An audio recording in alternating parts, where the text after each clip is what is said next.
आज हम बात करेंगे लॉस एंजलिस में लागी आग की मौजूदा सूरत हाल पर। ये आग इस वक्त लॉस एंजलिस के बहुत से इलाकों को अपनी लपेट में ले चुकी है। ये आग इतनी तेजी से फैल रही है कि लोगों को अपने घर छोड़कर जाना पड़ रहा, काफी लोगों को अपने घर छोड़कर जाना पड़ रहा और इमरजेंसी सर्विसेज दिन रात काम कर रही है। सबसे पहले ये समझना जरूरी है कि ये आग किस तरह फैल रही है। तेज हवाएं और सूखे मौसम ने इस आग को और भी ज्यादा बढ़ा दिया है। आग बुझाने वाले यानी फायर फाइटर्स बहुत मेहनत कर रहे हैं, मगर मुश्किलें बहुत हैं।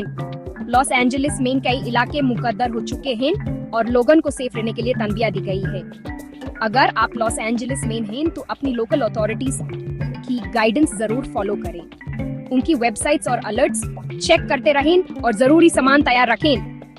इस वक्त बहुत से लोग अपने घरों से निकलकर रिलीफ कैंप्स में रह रहे हैं।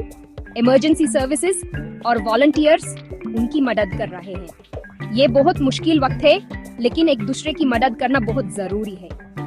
आपको पता होना चाहिए कि हमारी एनवायरनमेंट और वाइल्ड लाइफ पर भी इस आग का बुरा असर पड़ा है। बहुत से जंगलात और जानवरों के हैबिटेट्स तबाह हो चुके हैं।